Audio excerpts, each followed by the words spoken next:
The pharmacist's hand closed around my wrist before I could take my prescription bag off the counter. She was young, maybe 28, with dark eyes that carried something urgent and frightened behind them.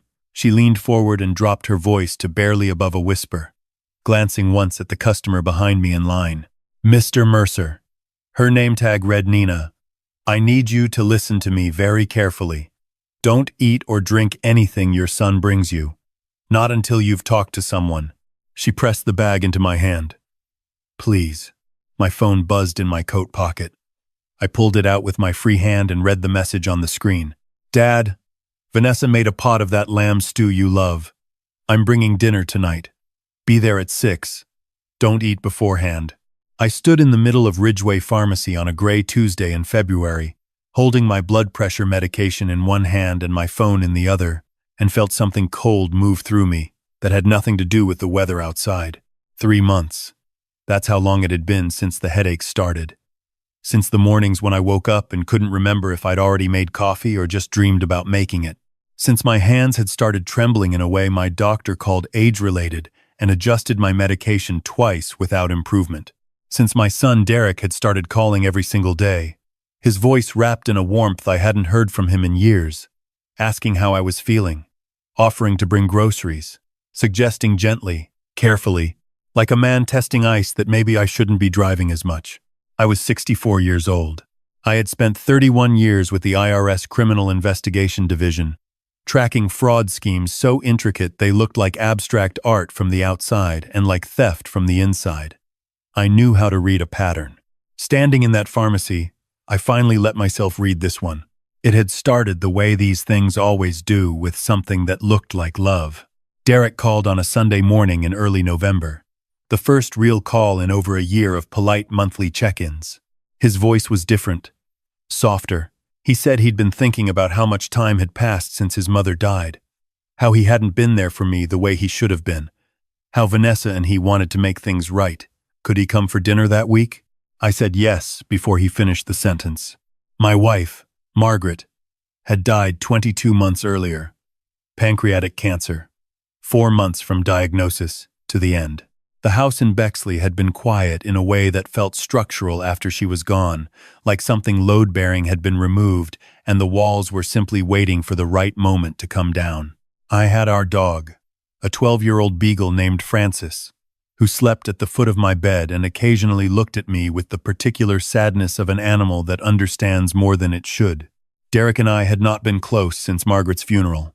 There had been a conversation about the estate that I preferred not to think about, his voice too eager, his questions too specific, the grief on his face wearing thin at the edges like a costume put on in haste. I had told him I wasn't discussing finances while I was still burying his mother.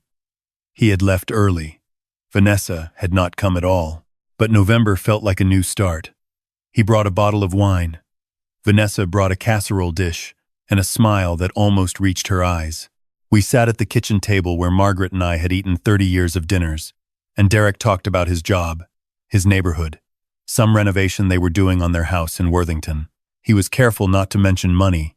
He started coming every week after that, sometimes twice a week, always bringing food, dinners, baked goods, a thermos of coffee once because he said he'd made too much and it would go to waste.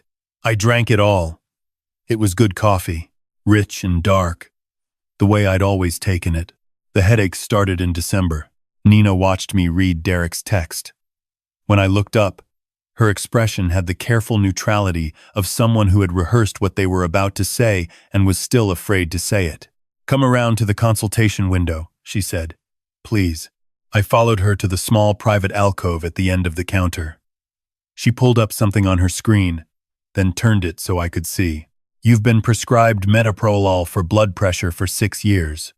Normal refills, no issues." She scrolled. "2 months ago, your doctor increased the dosage. Last month, he increased it again. Your last lab work showed abnormal results, elevated liver enzymes, unusual patterns that your doctor attributed to the medication adjustment." She stopped scrolling. "Mr. Mercer, I also fill prescriptions for your neighbor on Linden Drive, Carol Whitfield. Last week she mentioned you'd been having memory issues and headaches. and that your son was very concerned about your cognitive decline. Nina's jaw was tight. I got curious. I looked up the symptoms you've been presenting: the memory fog, the tremors, the headaches, the liver irregularities. She wrote something on a notepad and slid it across the counter. Chronic low-dose heavy metal exposure. Easily acquired. Accumulates slowly. Mimics dementia. And neurological decline. I looked at the words for a long time. I could be completely wrong, Nina said. I'm not a doctor.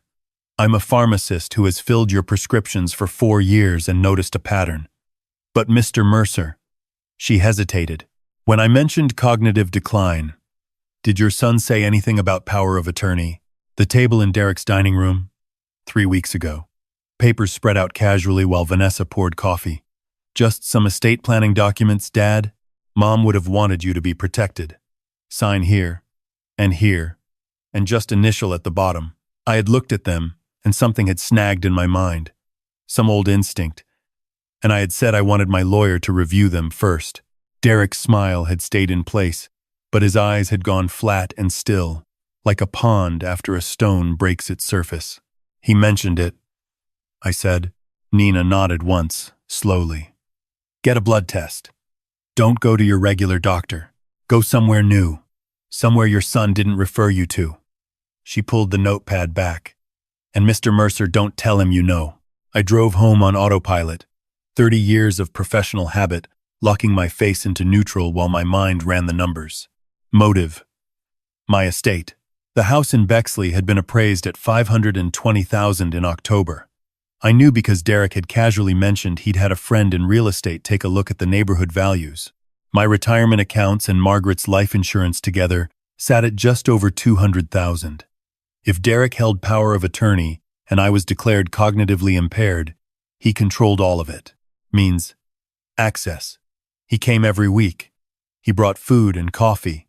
He had a key I'd given him 3 years ago when I'd had knee surgery and needed someone to check on me. He knew my schedule, my habits, my doctors, opportunity.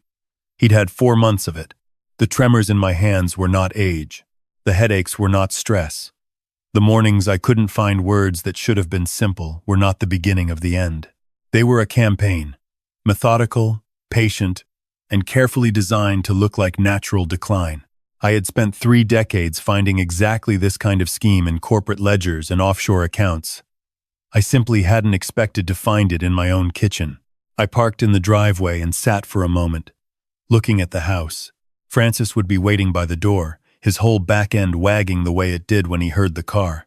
Inside were 30 years of a life Margaret and I had built together, the books she'd arranged by color on the shelves because she thought it was funny, the dent in the hallway wall from the time Derek was 12 and threw a baseball inside on a dare, the garden she'd planted along the back fence that I'd kept alive through 2 winters without knowing what I was doing. Derek had sat in this house and poisoned his father over a pot roast. I went inside. I scratched Francis behind the ears. Then I sat at the kitchen table and opened my laptop and started making a list. My neighbor Carol Whitfield had moved in 6 months ago, after her husband's death. She was 62, trim, with silver hair cut short, and a directness I had found startling at first, and then deeply refreshing. She was a retired family court judge. She brought over cookies when she moved in, told me she didn't like small talk but did like chess, and asked if I played. I did. We had fallen into a Tuesday evening routine without either of us proposing it formally. I called her that night instead of answering Derek's second text asking what time he should arrive. She was at my door in 10 minutes. She sat across from me at the kitchen table, listened without interrupting while I laid out everything Nina had told me and everything I had already known without letting myself know it. When I finished, she was quiet for a moment. You need a blood test first, she said, before anything else. If there's nothing there, the rest of this changes shape. There's something there. She looked at me steadily. I believe you, but belief isn't evidence. You know that better than I do. She leaned forward. There's a clinic in Clintonville. No connection to your regular medical history. I can drive you tomorrow morning. You don't have to. I watched my husband decline for 2 years, Carol said, her voice even and careful. Parkinson's. Slow, and then fast. I know what neurological decline looks like, Harold. And I've watched you every Tuesday for 6 months. Her eyes held mine. What you have is not that. I had not let myself cry since Margaret's funeral. I didn't let myself now. But something shifted in my chest. Some pressure I hadn't known I was carrying. He's my only child, I said. Carol didn't offer false comfort. She said, I know. Then she got up and made tea, and we sat in the kitchen with Francis between our feet until well past 10 o'clock. The clinic in Clintonville ran a full panel the next morning. The doctor, a careful man in his 50s named Okafor who asked clear questions and wrote everything down, told me results would take 48 hours. He agreed, without requiring much explanation, that my symptoms were inconsistent with simple medication side effects. He ordered the specific tests Nina had suggested, along with others. While we waited, I moved. I called my attorney, a woman named Patricia Voss, who had handled Margaret's estate and who I trusted completely. I drove to her office that afternoon and told her what I believed was happening. She listened with the focused attention of someone who had heard many things and was not easily surprised. If you're right, she said, the power of attorney documents he wanted you to sign would have given him full control the moment 2 physicians certified cognitive impairment. Given that one of your doctors has already noted neurological concerns on your chart, she paused. Harold, if you'd signed those papers, he might already have been positioning to have you assessed. I know. What do you want to do? I want a new will executed before the week is out, I said. And I want it to include the reason for any disinheritance. Clearly stated. And I want the power of attorney revoked, whatever limited version he may have already had from 3 years ago. Patricia was already writing. Done. Who receives the estate? I thought about Margaret's hands in the garden. The volunteers at the literacy center, where she'd spent her Saturdays for 15 years. The Columbus Metropolitan Library Foundation, I said, and I want Derek to receive $1, with the reason stated clearly in the document. Patricia's pen moved without hesitation. It'll be executed and filed by Friday. On the drive back, I called Derek. Hey, Dad. His voice carried that careful warmth. You never answered last night. Everything okay? Just tired, I said. Listen, son. I've been thinking. I want to take you and Vanessa up on that dinner. How about Friday night? Your place? A beat of silence. Then, of course.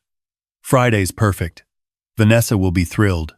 The eagerness in his voice landed like a stone in still water. I'll bring wine, I said. Your mother's recipe for that apple cake, too. I finally figured out how she made it. After we hung up, I sat in the parking lot for a moment. 31 years of looking at people who had stolen from retirees, from pension funds, from families who trusted them. I had always maintained the professional distance of someone who understood that fraud was about systems and incentives, not personal evil. This was personal, but the discipline held. It always held. I started the car and drove to meet Carol, who was waiting at the hardware store with a list of security cameras she'd researched the night before. The blood test results came Thursday morning. Dr. Okafor called me himself. His voice was measured and precise, which was how I knew before he finished his first sentence that I had been right. Elevated levels. Consistent with chronic low-dose exposure over a period of approximately 3 to 4 months.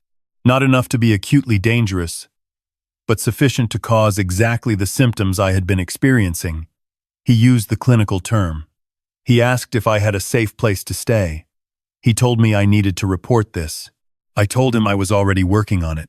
I had stopped eating anything Derek brought 2 weeks ago, telling him I was watching my diet on doctor's orders. The headaches had already begun to ease. The fog was lifting in small increments, like windows being opened in a room that had been shut too long. That afternoon, I drove to the Columbus Police Department and asked for the Financial Crimes Unit. The detective who took my case was a woman in her late 40s named Agatha Pruitt, with reading glasses she kept taking on and off, and a quality of still attention that I recognized as the hallmark of someone who was good at their job. I laid out everything. Nina's concern, the blood work, the power of attorney documents, the timing of Derek's renewed interest in my life, the pattern of food and coffee brought to my home over 4 months. Detective Pruitt took notes, asked precise questions, and told me exactly what she could and could not do. The blood test establishes exposure. It doesn't establish source or who administered it. She set down her pen. If your son brought contaminated food or beverages into your home, and if we can connect what's in your system to something he provided, that's the chain we need. Do you still have anything he brought recently that you haven't consumed? The casserole dish from 2 Sundays ago. I hadn't thrown it out. I had set it in the back of the refrigerator without quite knowing why, some old professional instinct. The same one that made me keep receipts long past any reason to keep them. Pruitt's expression sharpened. Don't touch it. We'll send someone today. Friday came. I dressed carefully, drove to Worthington with a bottle of wine I'd selected at random from my own rack, and rang Derek's doorbell at 6:45. Vanessa answered in a dress that suggested occasion. The table was set nicely. Music played from somewhere in the back of the house, low and unintrusive. I played my part, the slightly distracted father, the man who'd been having some health concerns, who was grateful for his son's attention, who was perhaps a little more uncertain than he used to be. I mentioned that Dr. Okafor had suggested I see a specialist. I watched Derek's face when I said the name he wouldn't recognize, the doctor he hadn't referred me to, and saw the microcalculation happen behind his eyes. Over the main course, I set my trap. I've been thinking about the house, I said, in the vague, circling way of someone who has been overthinking alone. Patricia Voss, my attorney, she thinks I should update everything. Wills, accounts, all of it. I told her I'd come in next week. Derek's fork slowed. That's a good idea, Dad. Have you thought about who you'd want involved? In the decision-making. I mean, if your health... Oh, I was actually thinking of simplifying, I said pleasantly. Liquidating some things. The house, maybe. A condo somewhere smaller. Use the rest to travel while I still can. Italy. Margaret always wanted to go to Italy. Vanessa's glass stopped halfway to her lips. Derek set his fork down completely. Dad, the house is you shouldn't make that kind of decision quickly. You should talk to someone. To us. The warmth had thinned slightly, enough to see what was underneath. We're your family. You're right, I said, and smiled at him with everything I had from 3 decades of sitting across tables from people who thought they were fooling me. I'll think on it. The call came Saturday morning at 7:42. Detective Pruitt. Her voice had the careful neutrality of someone delivering confirmed information. The casserole dish tested positive, she said. The same compound found in your blood work. We also have your pharmacy records showing the progression of symptoms, your physician's documented concerns, and the power of attorney documents you provided. A pause. We're prepared to make an arrest this morning if you want to proceed. I was sitting at the kitchen table. Francis was in his morning spot near the back door, watching a squirrel that had no idea it was being observed. The February light came in flat and pale through the windows Margaret had chosen because she said the morning light in the east-facing kitchen was the best light for beginning a day. Mr. Mercer? Pruitt's voice, careful. Yes, I said. I want to proceed. Are you all right? I thought about that. Then I said, honestly, I'm not sure yet. But yes, Derek was arrested at his home at 11:37 on a Saturday morning. Carol drove me to the station without being asked. She had seen Pruitt's number on my phone when it rang and had simply stood up and gotten her keys. In the car, she didn't say anything encouraging or comforting. She put on the radio to a station that played older jazz and drove with the easy competence of someone who had sat in difficult rooms for a living and understood that silence was sometimes the most useful thing you could offer a person. At the station, I gave a formal statement. I answered every question with the same methodical precision I had brought to 31 years of investigations, because that was the only way I knew how to do it. Driving home, I finally let myself feel it. It came in waves. Not tears, I couldn't quite get there, but something that moved through my chest in pulses, each one carrying a different weight. Derek, at 8 years old, showing me a science project about volcanoes, so proud of the papier-mâché he'd stayed up until midnight to finish. Derek at his wedding, nervous and young, asking me before the ceremony if I thought he was ready. Derek in my kitchen with a casserole dish and a patient, measured plan to watch his father disappear. He was in my house every week, I said. Not to Carol, really. just into the air. "I know," she said. "I taught him how to drive, how to file a tax return, how to change a tire." I looked at my hands on my lap. The tremor was still there, but fading, day by day, as whatever he'd been giving me left my system. I don't know when it changed, or if it ever didn't. Carol was quiet for a long moment. Then she said, "Some people choose a path early and cover it carefully enough that you can't see it until they need you to stop seeing anything at all." She glanced at me. "That's not a failure of your fathering, Harold. That's a failure of his character." I turned back to the window.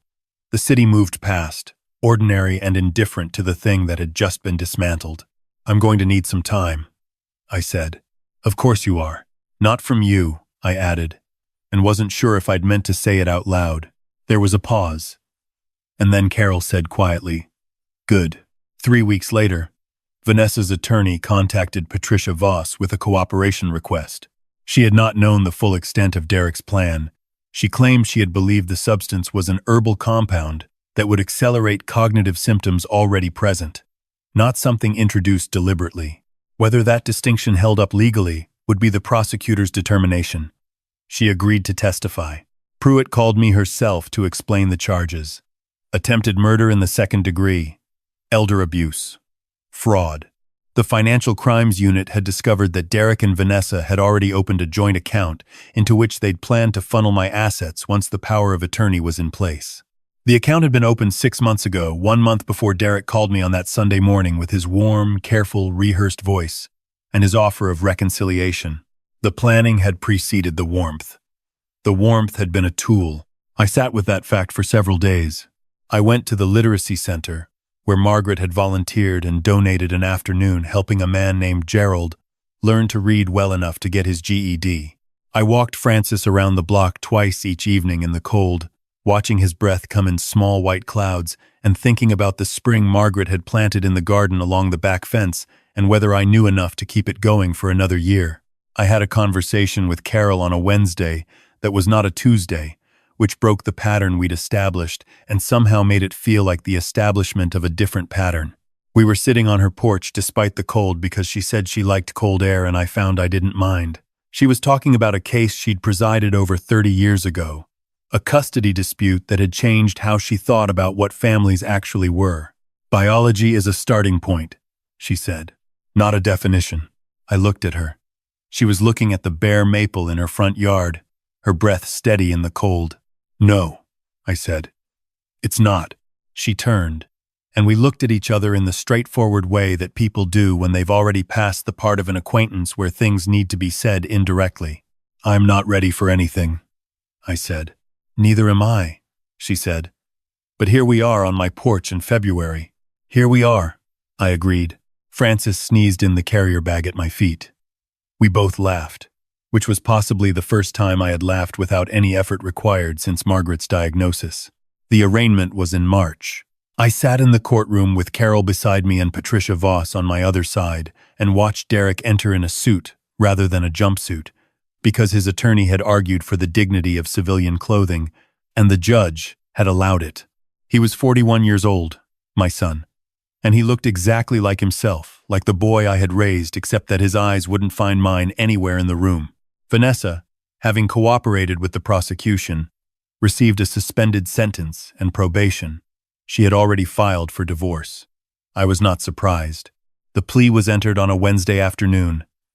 Attempted murder, second degree, elder abuse, first degree, 2 counts of fraud.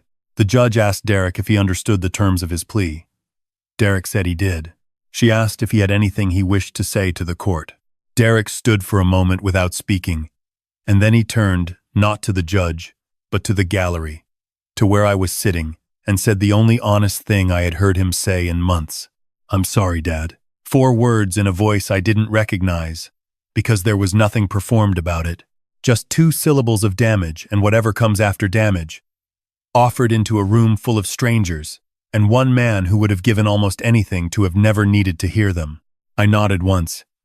He was let out. The door closed. Outside, in the gray March light, I stood on the courthouse steps and breathed. Patricia touched my arm briefly before she left. Carol waited at the bottom of the steps. She didn't come up. She understood that this was a moment that required its own space, and she gave it to me without being asked. After a while, I walked down. April arrived like a concession. The garden along the back fence sent up the first green shoots in the second week, ahead of schedule, responding to a warm spell that felt almost like apology. I spent a Saturday morning with a gardening guide Margaret had kept on the kitchen windowsill, doing my best to understand what was coming up, and what was weed, and what was simply something that needed a different place to grow. Carol came over in the afternoon and identified the plants I'd been uncertain about, because she had gardened for 30 years and found my lack of knowledge charming in the way that people do when they have decided to be fond of you. We had dinner that evening at the kitchen table where my son had poisoned me over a pot roast. I had not changed the table. I thought I might. And then I thought about all the other dinners that had happened there. The good ones. The ordinary ones. The ones with Margaret laughing at something I'd said. The ones with Derek as a child doing homework in the chair closest to the window. The table was just a table. It held everything that had happened on it. But it was not defined by any single thing. Francis sat between our chairs the entire meal. He was old and slow and deeply committed to being wherever the people were. After dinner, while we washed dishes side by side at the sink, Carol said, without preamble, "I think I'd like to start a garden at your place. If that's all right. I've been eyeing that east-facing bed along the house since last summer." I handed her a dish to dry. Margaret planted the east bed. I know. She had good instincts. Carol dried the dish without looking at me. I won't change what she planted. I'd just be adding to it. I thought about that. About what it meant to add to something without erasing what was already there. That'd be all right, I said. In the kitchen drawer beside the stove, there was an envelope with a prison postmark that had arrived the previous week. I had set it there, unopened, and had not decided what to do with it. Maybe I would read it someday. Maybe when the garden was further along, when the east bed came up fully, when I had enough distance to hold both things at once, the man who had poisoned me and the boy who had learned to ride a bike in this driveway, and who was, in some way I was still working to understand, both the same person. But not today. Today, the kitchen was warm, and Francis was asleep on his mat. And Carol was proposing to plant something in the garden, and the evening light was exactly the kind of light Margaret had chosen this kitchen for 30 years ago. Some debts get paid, some wounds close. Some mornings you wake up in the house where the worst thing happened, and you find carefully, quietly, without rushing it, that you still want to be there. That's enough. For now, that is enough.